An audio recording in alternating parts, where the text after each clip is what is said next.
요즘 미국 주식시장이 장난이 아닙니다. 떨어지는 하강 곡선이 너무 가파르고요. 결국에는 2월 수익률이 S&P 500 기준 마이너스로 돌아섰습니다. 이런 하락의 요인이 일부에서 우려하고 있는 미국이 경기 침체에 빠져서인지 아니면은 그 이외에 다른 이유들이 있어서인지 한번 점검을 해보려고 하는데요. 우선 경기 침체 우려를 만드는 근거가 이 그래프입니다. 장단기 수익률 차이 곡선이고요. 흔히들 T10Y3M이라고 부르기도 하죠. 트레저리 12여 10년 3months의 약자입니다. 이 표의 의미는 10년물 금리 빼기 3개월 금리를 한 숫자의 변동인데요. 이 표를 보는 목적은 마이너스로 진입을 하는지 여부를 판단케 하기 위함이고, 그 이유는 마이너스가 생기면 짧게는 6개월, 길게는 18개월 후 경기 침체에 빠진다라는 이론 때문입니다. 이 표에서 보시면 여기 3개의 회색 지대가 있는데 경기 침체 구역이고요. 이때가 닷컴 버블 붕괴됐을 때, 이때가 금융위기 생겼을 때, 이때가 코로나 시기 때였습니다. 여기 마이너스로 빠졌죠. 얼마 있다가 침체가 왔고요. 여기도 마이너스로 빠졌는데 얼마 있다 침체로 왔습니다. 여기도 마이너스로 빠졌다가 곧이어 침체가 왔고요. 사람들이 우려하는 부분은 여기죠. 이렇게 큰 마이너스가 왔으니 미래에는 경기 침체가 크게 올 것이다 라는 논리입니다. 그런데 사실 이 그래프 하나로 경기 침체 여부를 확신할 수는 없고요. 경제학자들의 경우에는 이 표는 물론 여러 지표들을 확인을 한다고 합니다. 그 첫 번째가 하이힐드 인덱스 스프레드,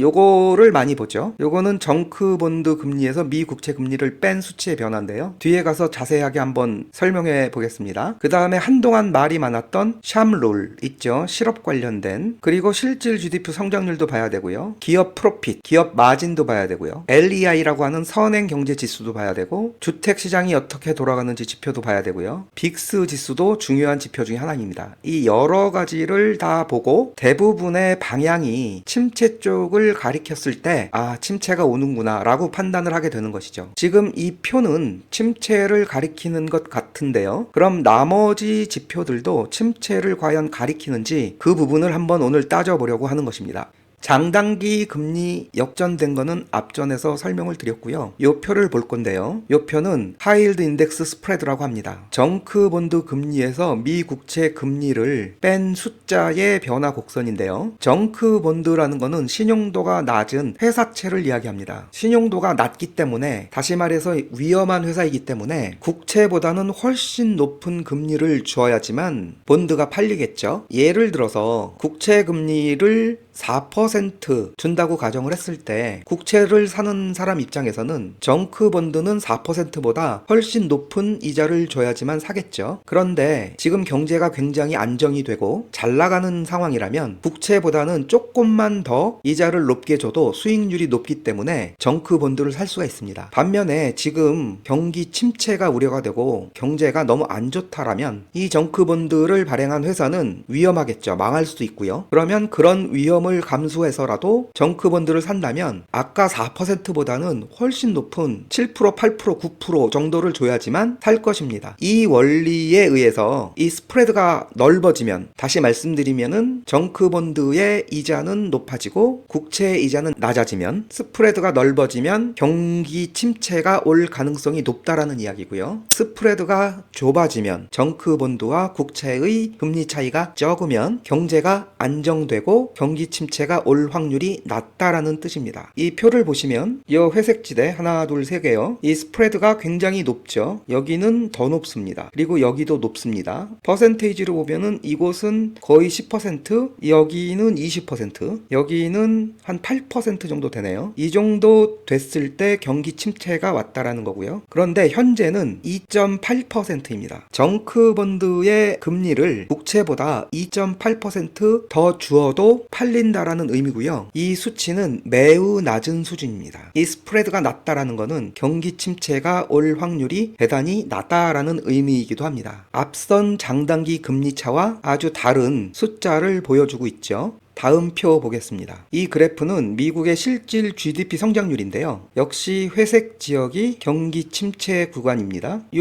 부분에서는 GDP가 떨어지지는 않고 플랫하지만 경기 침체가 왔네요. 이 부분은 확연히 떨어졌습니다. 이 부분은 더 떨어졌죠. 근데 지금은 떨어지는 징후가 아직 보이지를 않습니다. 미국의 GDP 성장률은 아직 탄탄하고요. 오히려 IMF에서는 24년과 25년도 미국 경제 성장률 전망치를 상향 조정을 했다라고 밝히고 있습니다. 이 그래프에서도 경기 침체의 신호는 보이지가 않고 있습니다. 다음 그래프는 기업의 마진, 기업 프로핏 그래프인데요. 역시 회색지대 동일한 구간입니다. 회색지대를 보면 기업 마진이 이 부분, 기업 마진이 절대적으로 낮죠. 거기다가 하향 곡선입니다. 이 부분은 기업 마진이 많이 올라간 상태였는데 급격하게 밑으로 떨어졌다가 다시 올라갔고요. 이 부분도 급격한 하락 후에 상승을 했습니다. 상승을 하면 침체기를 벗어난다라는 의미죠. 여기도 상승을 하면 침체기 벗어났고요. 상승을 하면 침체기를 벗어났습니다. 지금은 어떻습니까? 지금은 오히려 가파르게 올라가다가 지금 살짝 쉬는 구간으로 보여지죠. 이걸로만 보면은 아직 경기 침체의 신호가 보이지를 않고 있습니다. 기업이 마진이 좋으면, 즉 버는 돈이 많으면 그만큼 더 많이 투자를 하겠죠. 지금 미국 상황이 그렇습니다. 데이터 센터에 수백억 달러 투자한다라는 발표 여기저기서 하고 있고요. 엔비디아는 GPU가 없어서 팔지 못하고 있는 상황이고요. 그 AI로 돈을 버는 기업들도 나타나기 시작했습니다. 닷컴 버블하고는 좀 상황이 조금은 틀린 그런 모습입니다. 만약에 기업들이 돈이 없고 어려운 상태라면은 가장 먼저 투자를 끊을 것입니다. 그 다음에 사람들을 잘라내겠죠. 그러면 그런 상황이 악순환이 돼서 이런 그래프의 형태를 보이게 됩니다. 경기 침체가 올 확률이 높아지는 것이죠. 말씀드렸듯이 현재는 그런 모습이 보이지 않고 있기 때문에 이 표에서 우려하고 있는 경기 침체의 우려는 여기서는 보이지는 않습니다. 다음은 빅스 지수인데요. 동일하게 이 구역 경기 침체 구간이고요. 여기서 보시면 빅스가 30을 훌쩍 넘었죠. 여기서는 60입니다. 여기서도 55 정도 나오고요. 물론 이런 구간 빅스가 높았는데도 경기 침체가 없었던 구간은 단기적인 변동성으로 보여지고요. 경기 침체로 이어지지 않은 상태입니다. 요런 데 있죠. 단기적인 어떤 이슈로 변동성이 높아졌고 다행히 경기 침체로 빠지지는 않았습니다. 지금 현재 구간 볼까요? 현재는 20 정도 유지를 하고 있습니다. 최근에 주가 변동이 워낙 심해서 많이 하락을 해서 빅스가 20까지 많이 올랐다라고 우려를 많이 했습니다만 역사적으로 볼 때 20은 높은 수준이 아닙니다. 아직은요. 물론 15 밑으로 떨어지면 아주 안정적으로 증시가 상승할 수 있겠지만 20이라는 것도 통계적으로 봤을 때 높은 수치라고는 볼 수가 없습니다. 이 상황으로 봤을 때 이 부분에서 경기 침체가 올 것이다 라고 예측할 수는 없는 상황입니다.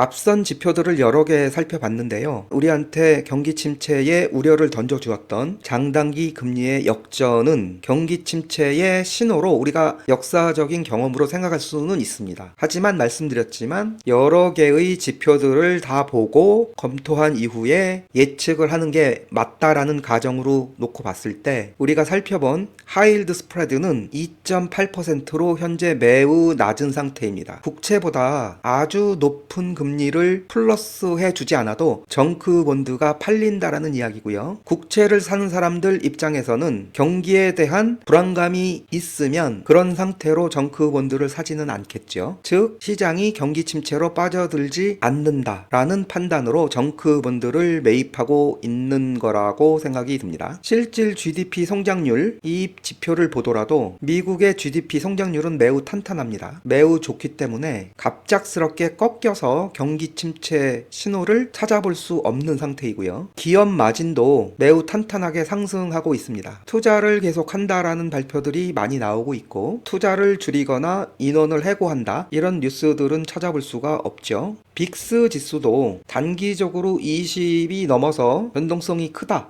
라고는 이야기할 수 있겠지만 역사적인 데이터를 봤을 때는 낮은 수준에 속해 있다 라는 것을 저희가 그래프에서 확인을 했죠. 빅스의 움직임만 보더라도 경기 침체의 신호를 찾아볼 수는 없는 것 같습니다. 그렇다면 지금 미장이 많이 떨어지는 이유는 경기 침체는 아닐 것이다 라는 판단이 가능하고요. 그럼 다른 이유가 있을 텐데 그 이유들을 한번 찾아보도록 하겠습니다. 첫 번째 이 그래프인데요. 이 그래프는 S&P 500 S&P500 그래프이고요. 2020년부터 2025년도의 연간 움직임입니다. 이 표에서 보시면 우리가 지금 요 부분이죠. 요 부분에 전반적으로 다 하락하는 모습을 보이고 있습니다. 여기 빨간 게 몇 년도죠? 이게 2020년도입니다. 이때는 코로나 때이기 때문에 좀 특수한 경우고요. 위아래 있기는 하지만 여기에서 여기까지는 대부분 다 하방을 그리고 있습니다. 요거를 좀 자세하게 보면요. 2023년도부터 현재까지의 그래프입니다. 파란 게 올해죠. 파란 게 밑으로 많이 떨어졌습니다. 그런데 나머지 연도도 떨어졌죠. 좀 자세하게 확대해 보았습니다. 작년 같은 경우는 아주 예외적이었습니다. 시즈널 영향을 받지 않고 쭉 상승을 했는데 그 전년도는 많이 떨어졌죠. 올해도 떨어지고 있습니다. 그래서 떨어지는 요인 중에 하나가 이 계절적 요인이 있다라는 것이죠. 전통적으로 보면은 대부분 다 2월, 3월은 하락하는 모습을 보여줬다는 거. 이것이 첫 번째 요인으로 판단이 되고요. 두 번째는 이것입니다. 올해 1월 20일 트럼프가 취임을 했습니다. 그 이후에 세 번의 폭락장이 있었는데요. 단기적인 폭락이죠. 이때 모두 관세가 큰 원인이었습니다. 트럼프가 관세 이야기를 할 때마다 시장이 반응을 했죠. 이때는 며칠에 걸쳐서 계속 관세 이야기를 했습니다. 그렇지 않아도 2월, 3월이 떨어지는 달인데 트럼프가 거기다 대고 관세 망치를 계속해서 내려치고 있는 것이 큰 요인이라고 생각합니다. 떨어지려는 놈한테 뒤에서 망치를 때리니 더 빨리, 더 멀리 떨어질 수밖에 없죠. 이 트럼프의 관세 망치가 두 번째 요인이라고 생각을 하고요. 세 번째는 이건데요. S&P 500의 2월 상승률은 마이너스 4.06%입니다. 제가 유럽과 아시아 주요 국가 수익률을 비교를 했는데요. 이 중에 미국이 꼴찌입니다. 일본은 미국하고 동조되는 현상이 있기 때문에 비슷하게 가지만 그 이외에 영국, 프랑스, 한국, 독일, 스페인, 중국 수익률이 이렇게 높습니다. 특히 중국은 13.5% 정도까지 올랐습니다. 여기서 좀 한심한 느낌이 들지 않나요? 트럼프는 중국을 잡겠다고 관세 올리겠다, 반도체 수출하지 말아라, 그 다음에 이거저거 제재하겠다 이러고 있는데 정작 미국 시장은 하락을 면치 못하고 있고 중국은 날라오르고 있습니다. 트럼프가 장기적인 관점으로 미국 경제를 살리겠다, 살릴 것이다 이런 이야기를 많이 하고는 있지만 일단은 증시만 놓고 봤을 때 현재까지는 이 숫자가 말을 해주는 것 같아요. 미국은 마이너스 4.06%, 중국은 플러스 13.5%. 지금 상태로만 놓고 보면 미국 주식의 매력도가 많이 떨어졌다라고 생각할 수 있는 것이죠. 지금까지 말씀드린 부분을 요약해 보려고 하는데요. 현재의 미 증시 하락의 원인은 경기 침체 가능성은 아닌 것으로 조심스럽게 예측이 됩니다. 여러 지표들을 봤을 때 물론 그 중에 하나가 경기 침체의 가능성을 보여주고는 있지만 나머지 여러 지표들은 경기 침체 쪽으로 신호를 보내고 있지 않기 때문에 이런 생각을 했던 것이고요. 그러면 지금 미국 주식시장이 떨어지는 이유는 첫 번째가 계절적 영향이 있습니다. 이 부분은 시간이 지나면 자연스럽게 해결이 됩니다. 역사적으로 그래 왔습니다. 두 번째가 트럼프의 관세 망치인데요. 적어도 주식시장에서만 놓고 보면 트럼프의 패배다, 불확실성이 길어질 수도 있다라는 생각도 살짝 들기는 하는데요. 이 부분이 가장 큰 걱정이기는 합니다. 세 번째가 현재 상태로 보면 미국 시장의 매력도가 많이 떨어졌다라는 것이죠. 다만 희망적인 것은 트럼프는 언제든지 말을 뒤바꿀 수 있는 사람이라는 것, 분명 시장이 이렇게 침체돼 있다라는 것을 알고 있을 것이고요. 워낙 실리에 밝은 사람이기 때문에 증시가 무너지는 것을 가만히 보고 있지는 않기를 바라고요. 일단 3월 4일 관세가 진짜로 적용이 돼서 실행이 되는지 여부가 중요하고 미장이 계속 폭락하는 것을 보고 있지만은 않을 것이라는 믿음이 있고요. 다만 증시를 살릴 수 있는 좋은 소식들이 빠른 시간 안에 들려오기를 기대합니다.